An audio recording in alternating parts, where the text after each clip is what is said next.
The views and opinions expressed by the host and guests of this show do not represent their employing agency, department, or organization. All information should be regarded as anecdotal, contextual, and educational, and should not be misinterpreted as legal or medical advice. From interviews to jail calls, Ditto Transcripts delivers fast, confidential, and court-ready transcription for law enforcement agencies. Ditto is CJIS compliant and is already working with agencies all over the U.S., including the Washington State Patrol and the National Park Service Investigations Unit. Get started now at dittotranscripts.com. That's dittotranscripts.com. This episode is sponsored by Hero Schedule. If your department needs better scheduling software that isn't outdated, clunky, and expensive, Hero Schedule is an easy switch. It's $4 per user per month, and they give you a free 30-day trial. Get started at heroschedule.com and click on Try Hero Schedule. We ran alongside them and did our best keeping our head above water. Brian and I had a lot of marriage conflict during those years. And I think when we go through that, you'll see that every couple is going to have resentments start to build up. But if we don't show mercy and grace, those resentments are the things that kill us. I could have been bitter or better during those years, and I chose to be better because I could see the light at the end of the tunnel. I knew that he was working hard for our family, and I knew that the job that he chose was exactly the man I chose to marry. Welcome to Blue Grit Radio, the podcast that explores making better cops for a better community. I'm your host, Eric Tung. I've been an active police officer since 2007. We will dive into the aspects of police culture, health and wellness, leadership, and mindset. You'll hear from experts not only from policing, but all industries as they relate to being our best with purpose, passion, and positivity. Join me as we share stories, lessons, and advice so we can all be better for ourselves, our teams, our families, and our communities. Right, Linda and Brian Seitz, welcome to the show. Thanks so much for being here. Thanks for having us. Yeah, thanks for having us, Eric. We're excited to be here. Yeah, absolutely. This has been a long time coming. I've seen what you put out for a long time. I don't even know. I could probably figure it out looking at Instagram or something like that. But we have Linda, who authored Officer Involved Spouse. I have a copy right next to me. So OIS, playing off that. But then the both of you have worked on so many things with regards to Brian having a full-fledged career in law enforcement. And was it 34 years, Brian? 32. Okay, I rounded. I gave you a couple extra. Yeah. Which is probably As my dad would say, it felt like 5 minutes underwater, but it was great. Hey, yeah. Like some people are like, oh my gosh. Like, oh wait, that's not a good thing. But you got a smile on your face and you've been paying it forward, and both of you have in so many ways. And it's going to be abundantly clear to those that haven't read the show notes, and I encourage you to read those because I spent some time on them, and there's generally like a fantastic bio from the guests, but it is to say that we talk a lot about wellness. We talk a lot about the dynamics of how we show up at work and the interplay between work and home. And my fervent belief is that the better we do at one, the better we do at the other, with like an asterisk, which is to say that there are a lot of people that show up at work really, really, really, really well, and it comes from such a good place. However, that can get out of kilter because it is not the whole picture. But I just want to ask you both to kind of walk us in and give a little bit of introduction about yourselves, about life and career. And I say career because it is a team effort. It's not lost on anyone that you need support of your family and your spouse, your partner, to be able to thrive in such a demanding career in life. Yeah, thanks. I'll go first. Okay. I started in law enforcement in 1987.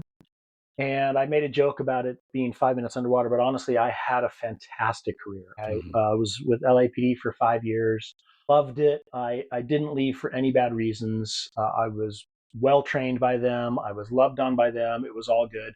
I just happened to grow up in a town south of there called Huntington Beach, and I wanted to be closer to my roots. And so I left for Huntington and was there for 27 years. And again, Huntington was great to me. It was fantastic. And it's interesting, like, because I'll kind of steer it towards where I think you're coming from with family wellness and stuff, Eric. I got into a shooting at LAPD. And in that shooting, again, LAPD did what they knew to do. They came alongside me. They, I was taken to the hospital because I was injured pretty good too. And then they gave me the support how to give me. And really all they did was they sent me to a psychologist. And I found that experience to be mediocre at best. And that's not LAPD's fault. That's just the way officer-involved shootings were handled in the late 80s, early 90s. I went to Huntington Beach, and within a few years, I got into a shooting in Huntington Beach. And it was a completely different, it was almost like a boutique experience. They brought in the psychologist, and he came to me. I didn't go to him. What year was They that? did all these, Larry Blum. What year was that? Oh, that would have been probably 90. Yeah, that's fantastic. Yeah, so they were fantastic. And when the police psych came in, and he ran what was called the trauma support team. And I know that you have a lot to do with peer support, and that's I think that's one of the key components to a healthy police department. So he came in, and candidly, I didn't have much value for Larry, for Dr. Blum. But in a short amount of time, I had one of those epiphanies where I realized I am wrong, he is right. I need to pay attention to the psychological sciences here, because things are not particularly going well in my life, and they're because I'm making a lot of the wrong choices. Larry brought me onto the team, and within a short amount of time, I ran that team for probably the next 20 years. And that team became sort of a focus, a centerpiece of my career. And in that career, I was an FTO at both LAPD and Huntington Beach. I worked in Huntington, I worked NARCS for 5 years, and then I went to a detective assignment where I worked child abuse and eventually homicide for a short time. And then I started promoting. And of course, I wasn't even off probation, and I got recruited to go to internal affairs, which was it's a much tougher job than most people realize. Mm-hmm. You know, there's the old saying, the person you want to work at internal affairs is the person who doesn't want the job. And I can tell you, There's having a lot of worked jobs it, like that. yeah, that's a very important reality of the world we live in. But it also, as the guy who has to, especially in a smaller agency, who has to walk people out the doors to never come back, people who you have relationships, it's really tough. So those dynamics are all over the place. And with the trauma support team, Linda found some local counseling and began to get involved in that. And she encouraged me to join her because so much of it married up with what I was learning and doing with our trauma support team. And so we began to counsel together as lay counselors at our local church. It was really fulfilling, went really well. And then a crazy thing happened in Dallas. I'm sure you'll remember when the 5 officers were murdered. Yeah. And so at that point, I was a lieutenant, which is a watch commander for our agency. At that point, I was a lieutenant. And so my job as the head of the trauma support team was to take the temperature of the men and women in the department and just see how they were. So I walked around the morning after, because I was a day watch lieutenant at the time. And I just said, to different people, hey, Bob, how are you? And you'll appreciate this, Eric. I got the same answer from everybody. Oh, I'm fine. Fine, yeah. But my wife's a mess.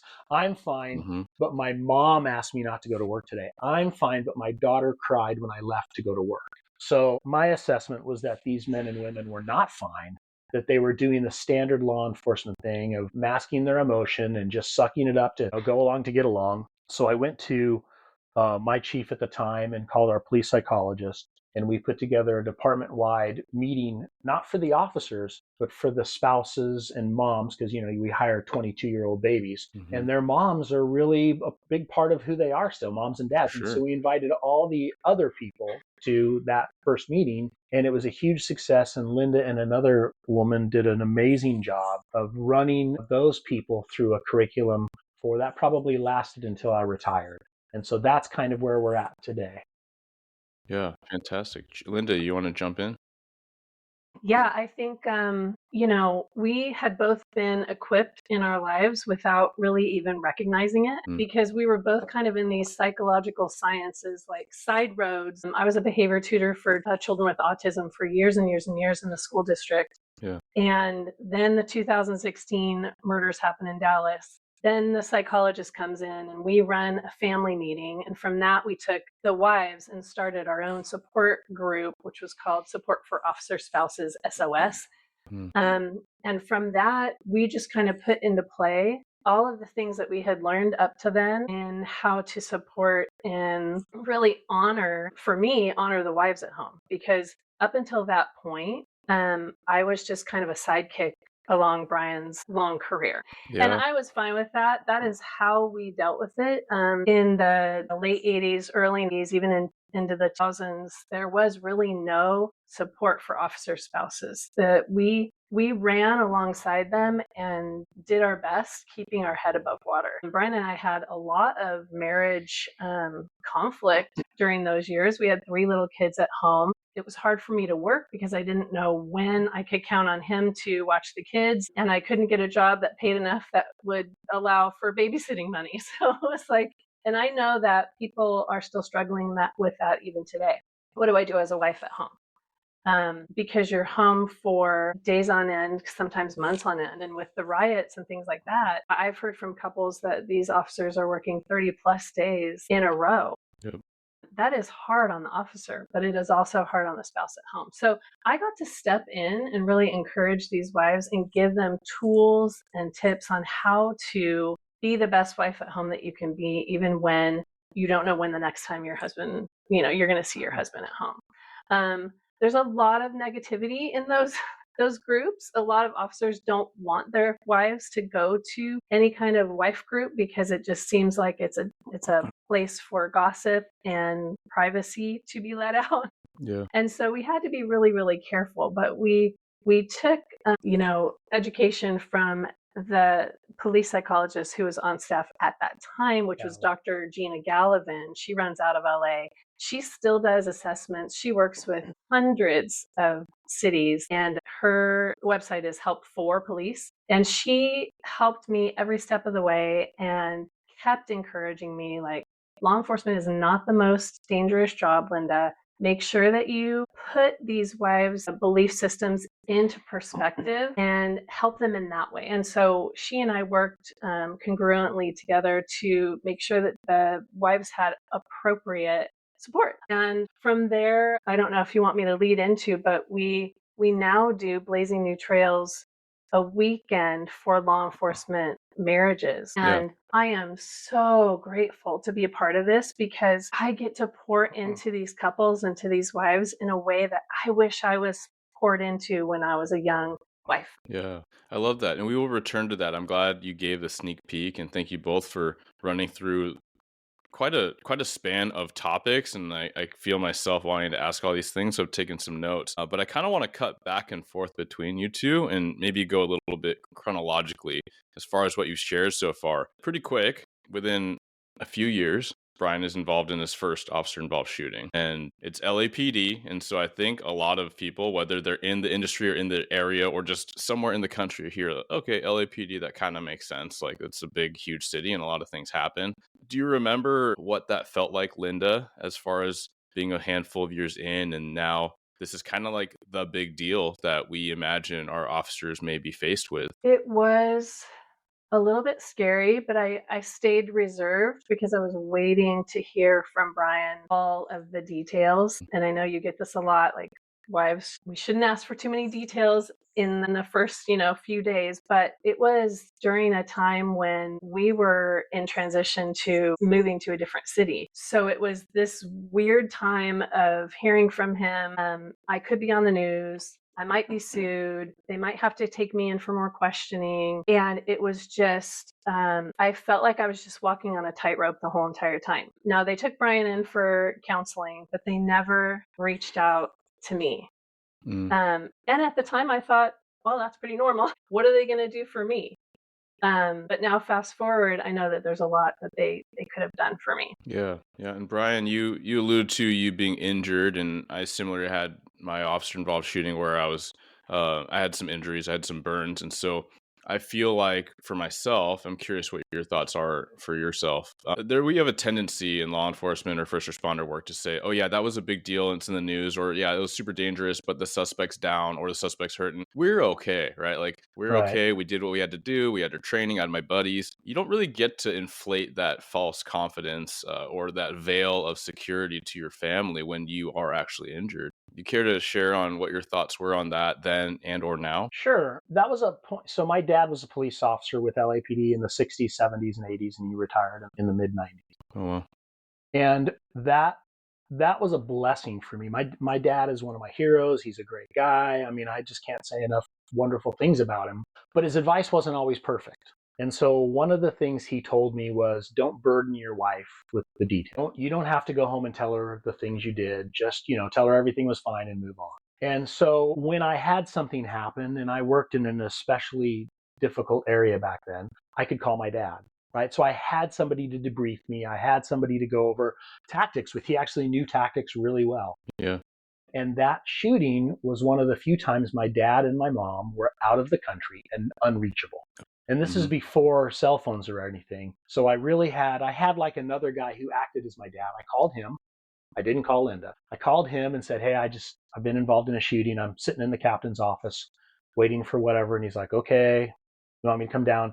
And when I got home, I told Linda, a thing happened, but I'm fine. Don't worry about it. Now, as I'm speaking to her, I basically have two black eyes, Oh my right? gosh. And so it was like, basically I told Linda partial truth. And I still don't know I don't know that it serves anybody to tell your spouse every piece of minutia, every detail. Like when you handle a child abuse investigation, they just need to know you handled a horrific child abuse investigation. I don't know that they need all the details, because I think that causes difficulty. But I can tell you, it's easier for me to tell you where I went wrong as opposed to what I've done right. And I wish now that I would have been much more informative with Linda. I wish now that I would have, right, instead of hide from certainly family members and not let them see my face until it healed, I wish I'd have been more upfront with some of those things. Yeah.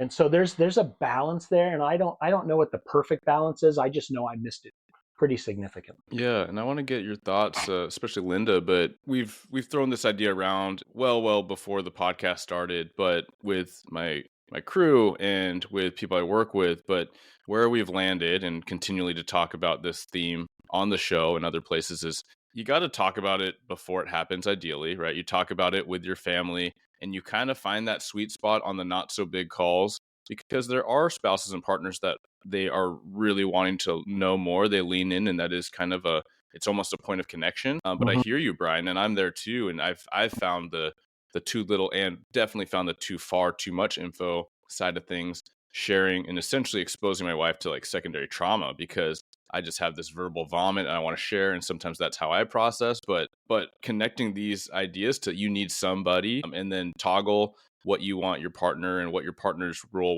what he or she wants it to be, because at times I've definitely made my wife my therapist, which was kind of the opposite of what you're saying. But I will also say that's a too far. And so I love that we're having this conversation so that listeners can recognize that it has to be so individualized, and the way you find it is you talk about it before you have to talk about it. Yeah, and I don't disagree with you, Eric. I think we have to recognize that there are officers that are married to each other, right? Now, Yeah. those are two people that can share all the little minutia. They can share every detail. You have some spouses who they're married to firefighters, they're married to nurses. Again, they can typically, those are the types of things that are easy to share. I married Linda. We met in high school. We were very young, and I wanted to, and I'm not saying this is correct, but Linda was my safe person. She was my innocence. And so I went into, I grew up in this crime-free community essentially, and got put into the worst neighborhood in Los Angeles. And when I came home, I just wanted to have that crime-free existence. And that might be a little naive, but that's what I was after. And that's the reason. And so what we, in our weekend retreats, one of the things we expose to them is that we're not telling you how to think. We're just giving you different thought processes and asking you to discuss it as husband and wife, and the two of you choose together how to share that information. Because there are some wives who say, I just don't want to know that stuff. I can't handle it. And there are a lot of wives who say, give me everything.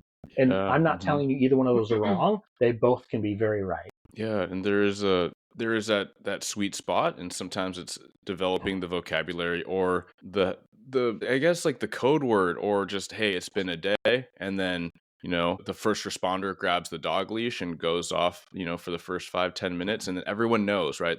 But if you don't have that preloaded conversation, then it's like, what is going on with him or her? What are they mad? Yeah. It's not that, right? You talk about it prior. Linda, what are your thoughts on that? Well, I think when you don't talk about things, that's when the PTS can kind of set in. And that's where us as wives need to be able to know a little bit of something that's going on so that we can recognize the signs and symptoms of them shutting down And so I know that now. I didn't know that then. And also, as you mentioned, the secondary trauma or compassion fatigue that us wives experience. There are some stories that he's told me that I've relived in different areas that I've been in. Maybe we were in Portland one night, and the sun was setting, and some of the creepers were starting to come out. We weren't in a great area. And I looked down this alleyway, and all of a sudden, his shooting replayed in my head, even though I had never been there. But it was the same kind of alleyway that I made up in my mind when he was telling me the story.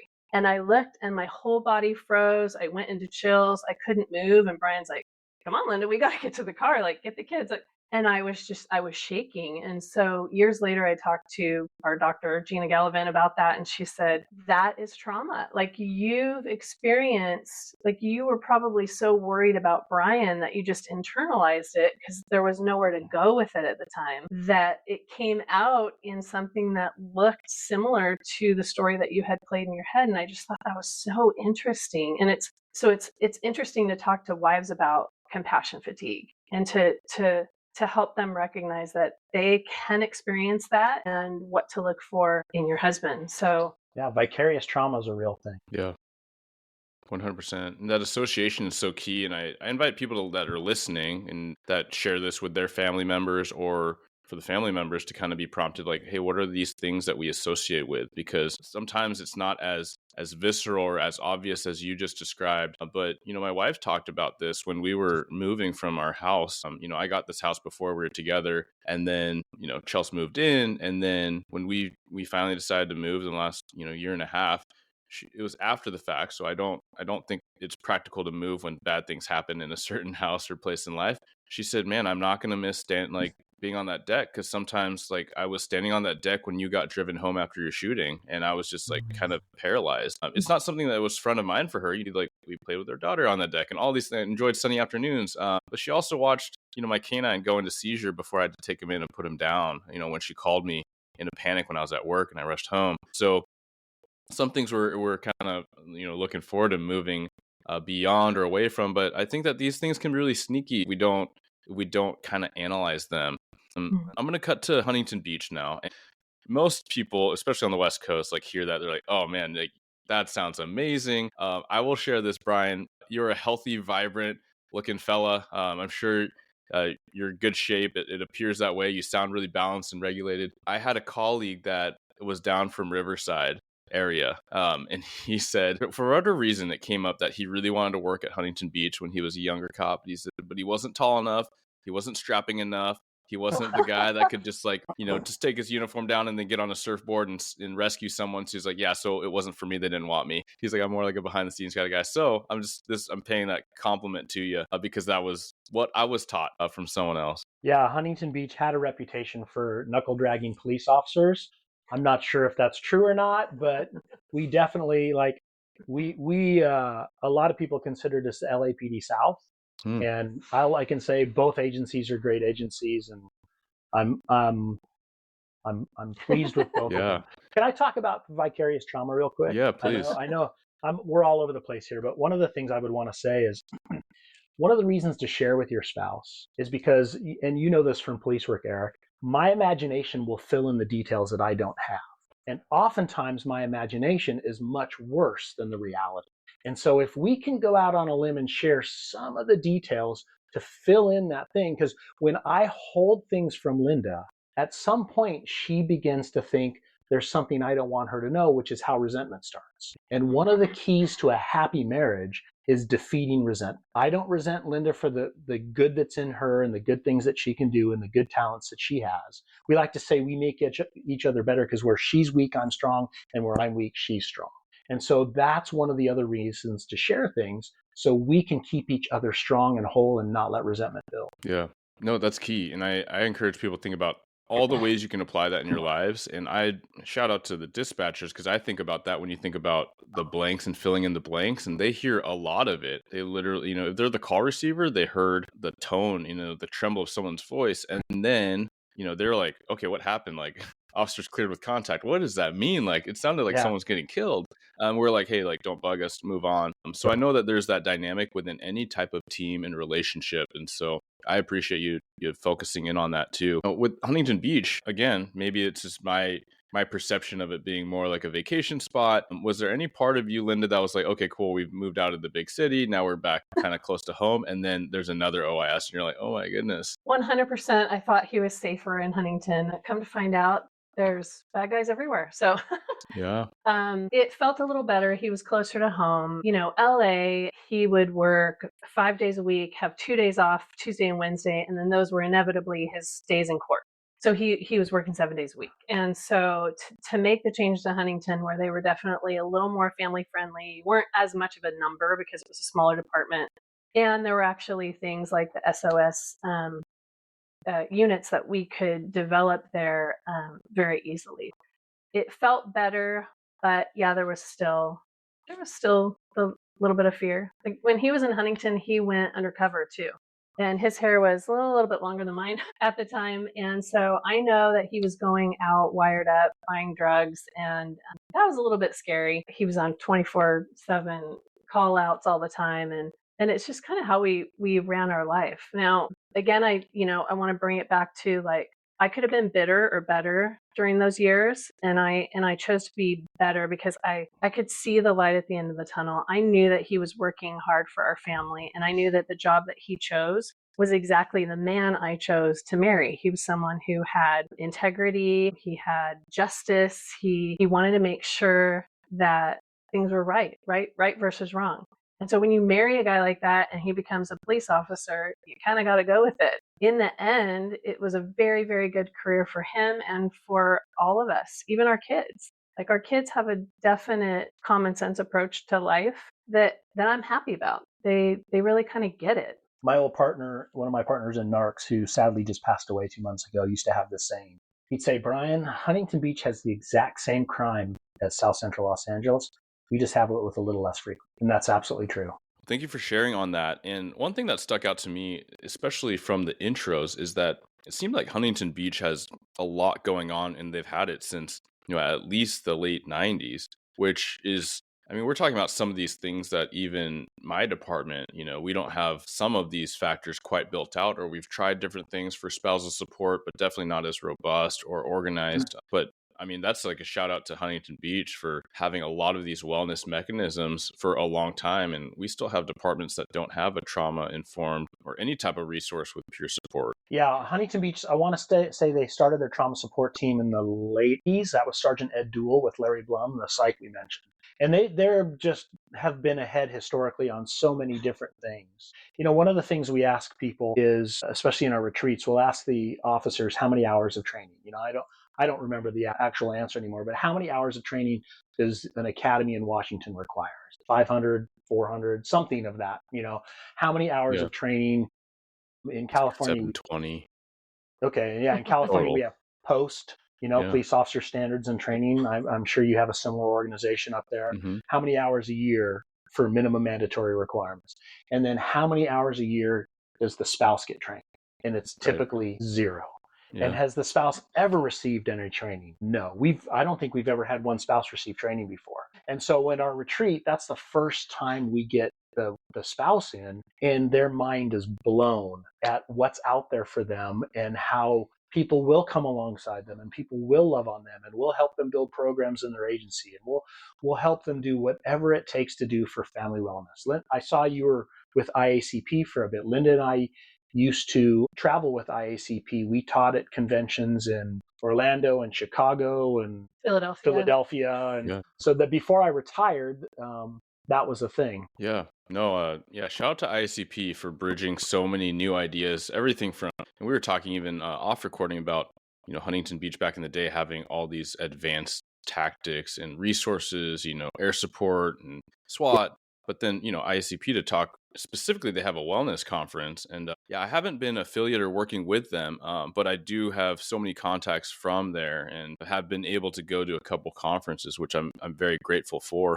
And I think that there's a lot of people that are listening in that they buy into these types of things and they buy into looking at wellness opportunities. They're probably an audience that are more receptive to going to a retreat, and they're people that want to build up more in either in their own lives or bring it to their department. And so I'm going to ask us to kind of brainstorm, like, how do we cement and build momentum on that? Because like there's a lot of really good wellness stuff going on in my region, but I don't know any department specifically that's been very successful, because we've tried to spitball these ideas, like how do we get more spousal family participation, even to bring in trainers and find grant funding for someone to speak on this, and then have spouses through the woodwork kind of say, and we hear, yeah, we do want more training, we want more awareness and curriculum, but then no one tunes in, right? No one goes in person, and or no one tunes into like the Zoom call that's like very like from comfort of your own home, no camera on, all that kind of stuff. So I'm like, I hear it and I want to build it more, but I'm like, man, if you build it, will they come? And sometimes it seems like barely. I think we need to start in the academies. It's got to be an early intervention with something like that, where the officers and the spouses know that this is going to be a marriage that might be a little more tough. Not impossible. We don't want to go the negative route, but a little more tough, and you're going to need resources and people in your corner to be able to get through it. So I would love to, like, that's my dream, to start in the academies to make sure that these young couples really know where to go, who to go to, and how to get there. Yeah, I think it's knowing how to talk to people and who the right people are, and then how to generate accountability. And so, Eric, you're a watch commander, and if I came to you and I said, hey, Eric, I don't know how many officers you have, but let's say you have 15 or 20 or what have you. If I said you have 20 officers, how many of them are truly happy doing the job? Do you have the old guy that sits in the back who's disgruntled, who pops off, and you have to occasionally counsel him or her? Do you have, like, if I could get all 20 of those people happy at work, would you be interested? And one of the ways to do that is to make them happy at home.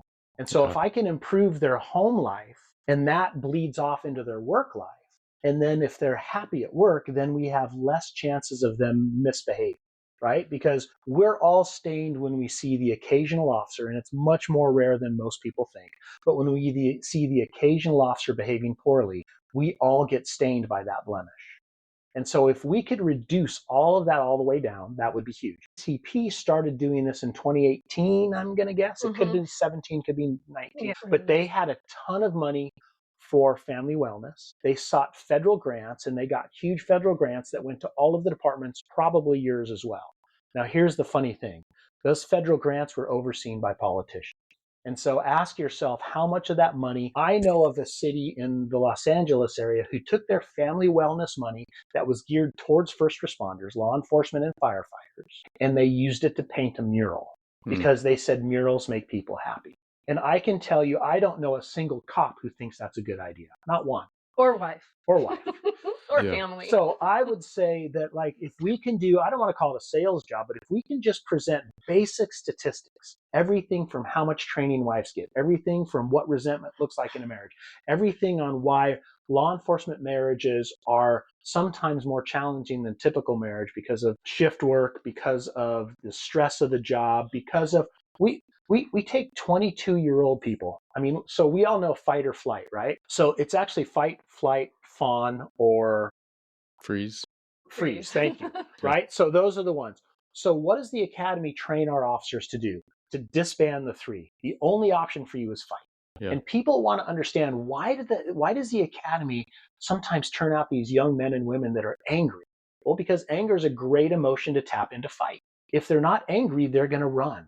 They're going to freeze. They're going to fawn. And when the fit hits the shan, there is no option except fight, because that other option is called anarchy. And we can't survive in a society like that. So if we can impress that on people, and then we can help them understand that when you go into the world and you learn to take control immediately, which is what the academy teaches, you learn to fight when you have to, which is what the academy teaches, that works great in an anonymous environment. But when you come home, that works terribly. And that's where sometimes it's okay to retreat. It's okay to take a walk. When you're so mad at your spouse that you're having bad thoughts, take a walk. Get away from him or her. It's okay to fawn. Hey, honey, I just need you to know I'm really pissed off right now, but I adore you. And I don't feel it now, but I will tomorrow, and I did yesterday.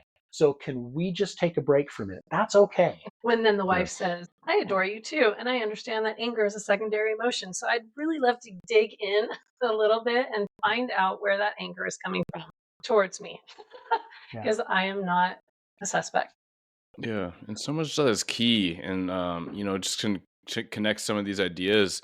I think there is so much to be said for starting them young, right? Start at the beginning, make it an expectation, and so it becomes a requisite. It becomes normal. You talk about normalizing or shifting culture, and if it is normal, if it is expected to say, "Hey, your homework is to take these resources home to your family." And maybe you share about it, maybe you write about it. So integrity is important. We're not lying. You can't just like say you did, because that is like what our whole industry is built on. But at the same time, I think that could streamline this expectation that spouses and families are gonna get materials and they're gonna have a connect point back to the department. And maybe it's these kind of ancillary groups that also support, and there could be benefit to that and having that separation, so you're not like tied to a city email, all that kind of stuff. But there are a lot of things for us to think about. And I love how you just brought up the F's, right, that we're trained to do. And I want people to recognize, like, yeah, fight is important. Like, we're in a culture where not a lot of people are encouraged to fight for what's right or fight physically, which the job will require both. However, not all conflict is best to, be handled through the lens of aggression or bringing it to them. Very obviously to most of us, that doesn't translate well at home. And we might know that, we might have heard that and been taught that, but if we're not intentional about seeing it, it's gonna slip away, right? It's gonna be after the fact. You're like, man, I was treating my teenager like a suspect, or man, I was really closed off in my resting B face, right? Resting bro face or what have you was probably really turned up high when my wife was just trying to have a normal conversation, and I went way on defense because at work I feel like I have to go on defense a lot, but unless we recognize and we actually try to recognize it, we're not going to. Yeah, one of the early signs is knife hands. When you talk to Mm. your wife or kids with knife hands, you're starting to get into that area.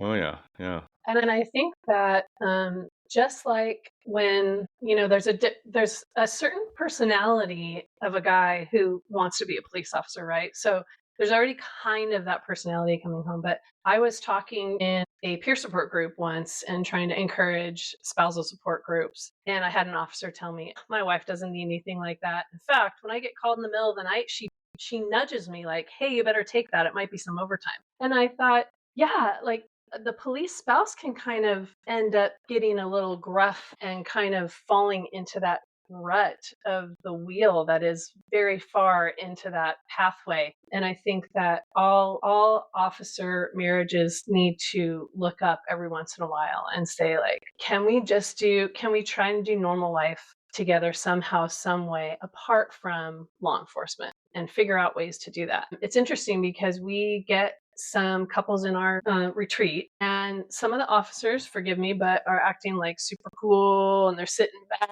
and they're like, drinking their coffee and doing all the things, but they're not taking notes. And you see the wives there like frantically taking notes from our psychologist who leads the weekend.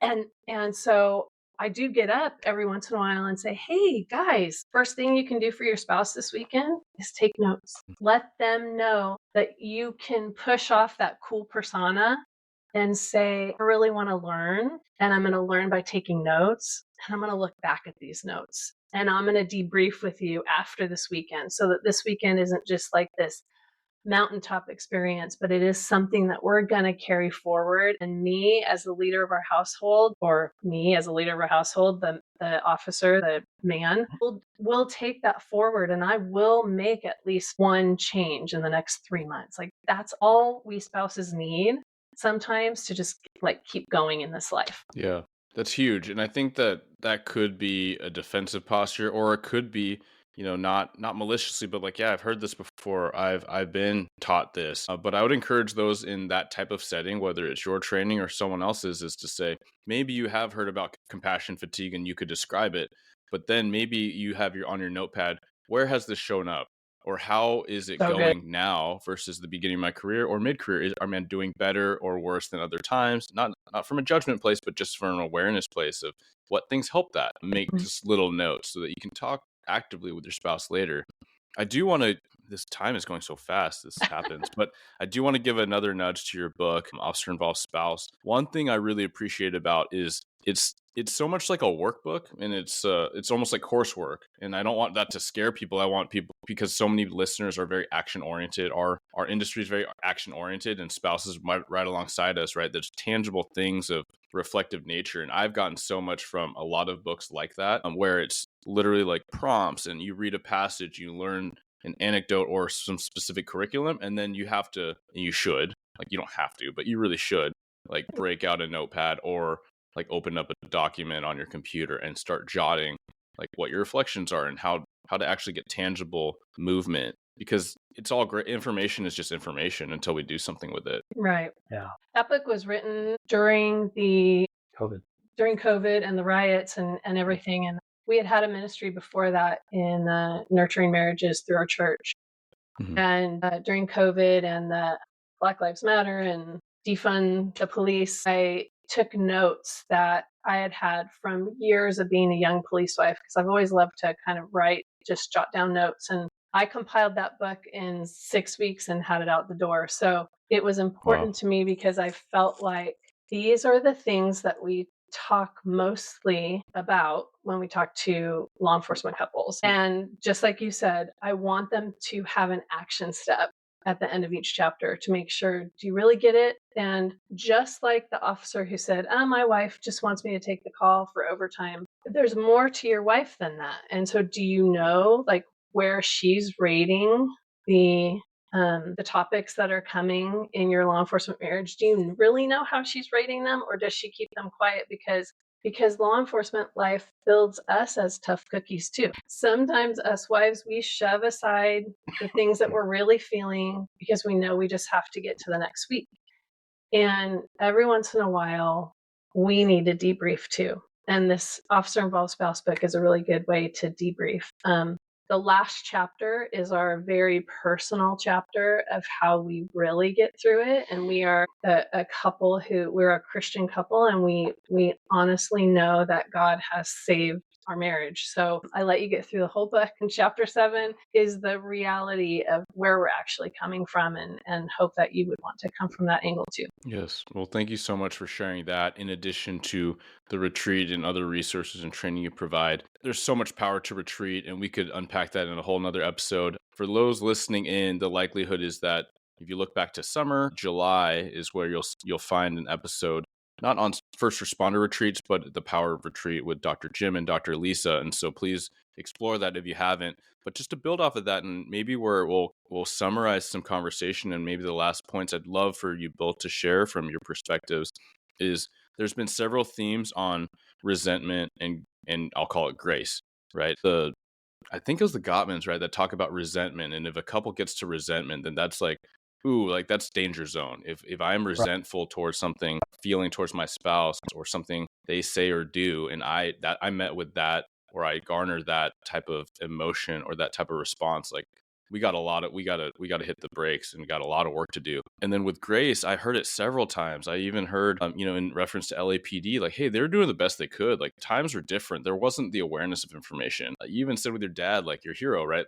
Hey, he said, don't talk about that stuff. That was his genuine impression that will help you the most based on the information we had. Right. And so we're continuing to learn this stuff. That's what we're here for. Like the three of us on this conversation right now, and everyone that listens. And so I think of these things on like this duality, grace, resentment. What does that evoke in both of you? That's a great question. So I'm stalling for a moment because I want to. Yeah. How about this? Answer. What I'd really like to get to know is like, how have you found, what tips or advice do you have in building that foundation of grace to combat the resentment? Yeah. So like, I'll turn it to our retreat. So we run 4 retreats a year. They're designed essentially for 10 couples. So it's a boutique, small experience. We all live in the same house. We spend almost all the time together, although everybody has their own private bathroom and bedroom and all that stuff. And one of the things we talk about is grace versus resentment. And we don't tell anybody else how to think, but we tell them what's worked for us, and we expose them to things. And what worked for us, honestly, was getting a community outside of law enforcement, a church community, diving deep into that and being exposed to what is the purpose, what is God's design for marriage, What is the purpose for a relationship with one person for the rest of your life? Because in current day society, that sounds crazy to some people. And what are the benefits of that? And I think when we go through that, you'll see that every couple is going to have resentments start to build up. But if we don't show mercy and grace, those resentments are the things that kill us. And we, in every retreat, let's just say for giggles that we have 10 couples. Usually 2 to 3 of those are already in the process of divorce. And they say, this is our last shot. If you guys don't fix this, we're done. Some couples are great. Some couples, so we get the gamut. And out of those 2 to 3 couples, 9 times out of 10, we get them to say, okay, we get it, we understand, and we need to start extending this mercy and grace. And so we're going to keep fighting. And then all we do is Linda and I ride along with them, even from long distance, because we've had couples from New York, Florida, Kansas, Missouri, Texas, not all the states yet, but we're working towards that goal. We've had couples from all over the country. It'll happen soon, I'm sure. Yeah, from Washington, lots of couples, nice. Usually the Seattle area down. And we ride along with them, as does our psychologist, and help them. And we'll help them be plugged into different communities and help them. If they want to start something at their PD, we'll give them resources. We've traveled a little bit for some folks. We've done training in Missouri, and it's all about mercy and grace. And for most people, I think foundationally, we'll do things if we understand the thought and the reason behind them. And so all we're trying to do is lay foundations. This makes me think of Alcoholics Anonymous. Talk about a tangent, right? So the thing about Alcoholics Anonymous is it is a grace-centered spiritual philosophy. If you look at the original AA, it was Christian-based. And they've watered that down a bit. But most psychologists, every psychologist I've ever met, but I'm afraid to say all psychologists, most psychologists will tell you that it is very unhealthy to think of yourself as the most important person in the world. It is very healthy to think of yourself as not as important as other people, as long as you can do that in a healthy way. So when you have a God, when you have a creator, when you have somebody that you can look at and say, oh, I want to be worthy, suddenly you become a better person, and I'll become a better person for my spouse by wanting to be worthy of a God who's perfect. Yeah. How about you, Linda? I think one of the most important things that I camp out on is if you've always been married to a law enforcement officer from the get-go, from your early life, you think that all of the difficulties that are coming to you from the marital relationship are because he's a law enforcement officer. I love that you said that. And it's not. Marriage is just difficult. So I help point out to young wives that the problems that you're dealing with sometimes are just personality conflicts. You have to learn what his personality is, what your personality is, and how you generally deal with things, look at life, what's your perspective, and learn some phrases. Like I dug into Brian's personality profile many years ago, and I cannot tell you how much that has helped, because yes, he has a general police officer personality. He's outgoing, he can lead many people, he's a little bit magnetic, and people follow him. So, but that's the same type of personality that a lot of typical marriages have. So I dug into his personality and I found the language to use to kind of break through what he may be assuming I'm saying when I'm not really saying that. So I think it's really important, and our psychologist digs into this on night 1, to learn how the male and female brain work, aside from law enforcement. Learn how the personalities work, aside from law enforcement, because we can put on law enforcement way too much that's really not there. Marriage is difficult, and it's so good, and it gets better every year. We've been married almost 37 years. And if you do those things, and if you do the work, and if you pour into each other with respect and love, you're going to have a healthy relationship, whether you have a typical marriage or a law enforcement marriage. Yeah.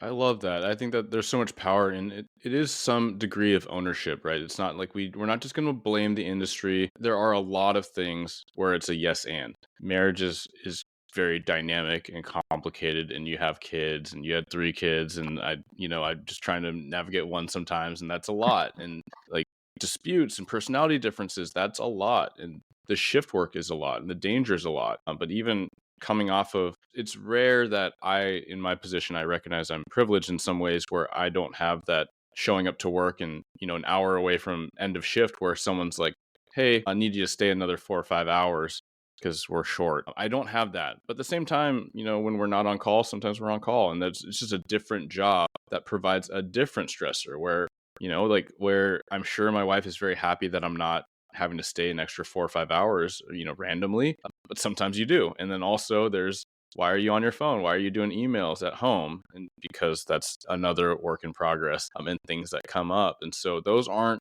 first responder things that I'm just detailing. Those are things that a lot of my friends that aren't cops grapple with, and they're as spouses they grapple with. So I really do appreciate you sharing that. We've talked about the different things you're doing, but what is the best way that people can reach out to you to learn more, find your book, learn about the retreats, and on and on? I mean, our website, blazingnewtrails.org, is probably the best way to reach out to us.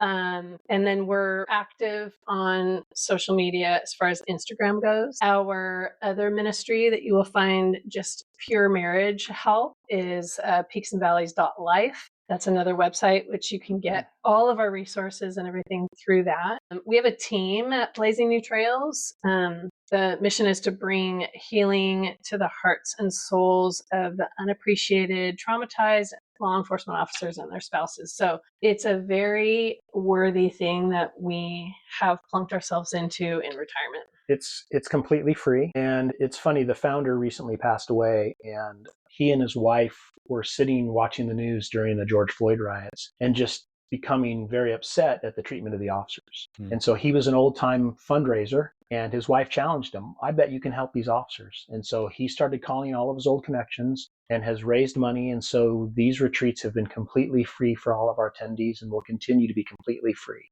That's amazing. It's all you got to do is get here. Everything else, and it's a beachfront house in Oceanside. I mean, it's not a bad environment, and we'll see to all your food, your lodging. You'll get great instruction. It's a great weekend. We have rave reviews, and if anybody's interested, go to blazingnewtrails.org. Yeah, I love that. And what a great nod, and maybe a amazing collaborative point to end on, which is like, we are not in a vacuum by ourselves as first responders. Even if we loop in like our families, like we are of and part of the community. And there are so many folks out there that want to help. And a lot of people that do say things like, I don't know how to help. Man, there's so many ways. Just stretch your brain a little bit. You'll find something that grooves with you. But thank you both so much, Linda and Brian. It's been fantastic. I would love to have you back on and go down some more rabbit holes with both of you. Anytime, Eric. It was really nice chatting with you. Thanks for having us. Thank you for tuning into another episode of Blue Grit Radio. As always, support this community by subscribing, giving us a 5-star review, and following, liking, and sharing posts on Blue Grit Wellness on Instagram. You can reach me there or email me at bluegritwellness@gmail.com. Be well and stay gritty.